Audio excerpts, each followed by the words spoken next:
जय श्री कृष्ण। भगवद गीता का तीसरा अध्याय श्लोक नंबर 4।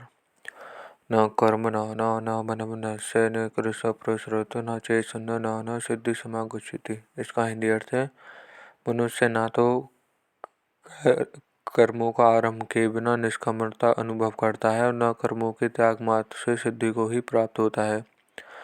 व्याख्या। कर्मयोग में कर्म करना अत्यंत आवश्यक है। कारण है कि निष्काम भाव से कर्म करने पर ही कर्मयोग की सिद्धि होती है। यह सिद्धि मनुष्य को कर्म के बिना नहीं मिल सकती। मनुष्य के अंतःकरण में कर्म करने का जो वेग विद्यमान रहता है, उसे शांत करने के लिए कामना का त्याग करके कर्तव्य कर्म करना आवश्यक है।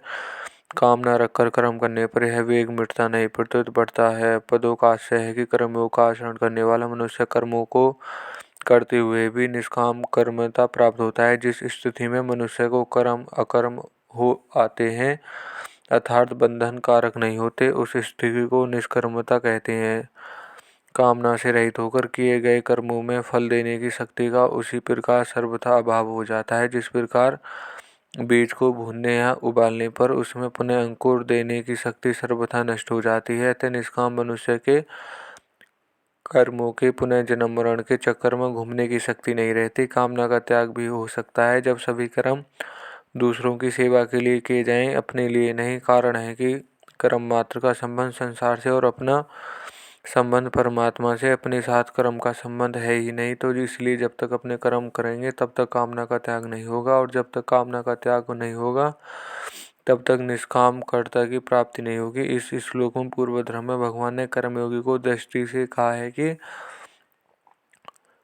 कर्मों का आरंभ के बिना कर्मयोगी की निष्कर्मता प्राप्ति नहीं होती। इस श्लोक में अध्यारंभ संख्या की दृष्टि से कहते हैं, केवल कर्मों का स्वरूप त्याग कर देने से सांख्य योग की सिद्धि अर्थात निष्कर्मता की प्राप्ति नहीं होती। सिद्धि की प्राप्ति के लिए उसे कर्तापन का त्याग करना आवश्यक है। तो सांख्य योगी के लिए कर्मों का स्वरूप से त्याग करना मुख्य नहीं है, प्रद्युत अहंता का त्याग ही मुख्य है। सांख्य योग में कर्म किए भी जा सकते हैं और किसी भी सीमा तक कर्मों का त्याग भी किया जा सकता है, परंतु कर्मयोग में सिद्धि प्राप्ति के लिए कर्म करना आवश्यक होता है।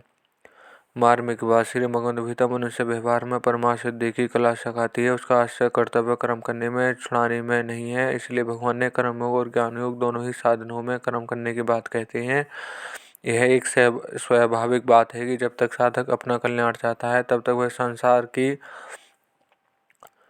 कर्मों से उत्काने लगता है और उन्हें छोड़ना चाहता है। इसी कारण अर्जुन भी कर्मों से उत्काकर भगवान से पूछते हैं कि जब कर्मयोग और ज्ञान योग दोनों प्रकार के साधनों का तात्पर्य समझता से है तो फिर कर्म करने की बात आप क्यों कहती हो? मुझे युद्ध जैसे घोर कर्म में क्यों लगाते हैं? परंतु भगवान ने दोनों ही प्रकार के साधनों में अर्जुन को कर्म करने की आज्ञा दी है। जैसे कर्मयोग में योगस्थ कुरु कर्मणानि और सांख्य योग में तस्मा बुद्धि भारत।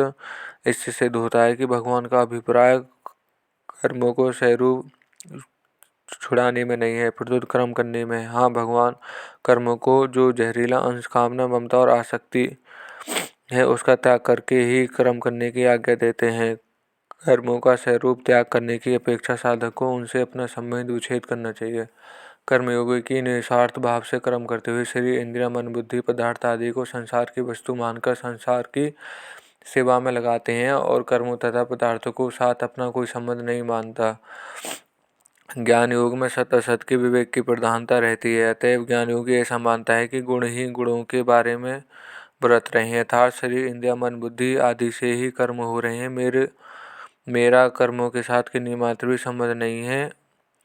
प्राय सभी साधकों के अनुभव की बात है। कल्याण की और उल्कट अभिलाषा जागृत होते ही कर्म पदार्थ और व्यक्ति से उनकी अरुचि होने लगती है, परंतु वास्तव में देह के साथ घनिष्ठ संबंध होने से यह आराम विश्राम की इच्छा ही है जो साधक की उन्नति में बाधक है। साधकों के मन में ऐसा भाव रहता है कि कर्म पदार्थ और व्यक्ति का स्वरूप त्याग करने पर ही हम परमार्थ मार्ग में आगे बढ़ सकते हैं, परंतु वास्तव में इनका स्वरूप से त्याग न करके आसक्ति त्याग ही करना आवश्यक है। सांख्य योग में उल्कट वैराग्य के बिना आसक्ति का त्याग करना कठिन होता है, परंतु कर्मयोग में वैराग्य की कमी होने पर केवल दूसरों के लिए कर्म करने से आसक्ति का त्याग सुगमता पूर्वक हो जाता है। गीता ने एकांत में रहकर साधन करने का भी आदर क्या है। परंतु एकांत में सात्विक पुरुष तो साधन भजन में अपना समय बिताता है, पर राजस पुरुष संकल्प विकल्प में, तामस पुरुष निद्रा आलस में, प्रमाद में अपना समय बिताता है, जो पतन करने वाला है। इसलिए साधक की रुचि तो एकांत में ही रहनी चाहिए, अर्थात सांसारिक कर्मों का त्याग करके पारमार्थिक कार्य करने में उसकी प्रवृत्ति रहनी चाहिए। परंतु कर्तव्य रूप से जो कर्म सामने आ जाए उसको वह तत्वपूर्वक करे। उस कर्म में उसका राग नहीं होना चाहिए। राग ना तो जन समुदायों में होना चाहिए और ना ही कर्महता में ही। कहीं ना रोग रहने से साधक का बहुत जल्दी कल्याण हो जाता है। वास्तव में शरीर को एकांत में ले जाने की ही एकांत मान लेना भूल है, क्योंकि शरीर संसार का एक ही अंश है। अतः शरीर से संबंध विच्छेद होना अर्थात उसमें अहंता ममता न रहना ही वास्तविक एकांत है। परिशिष्ट भाव जो अपना अपने में है और अभी है, उस तत्व की प्राप्ति कुछ करने से नहीं होती, क्योंकि उसकी अप्राप्ति कभी होती ही नहीं।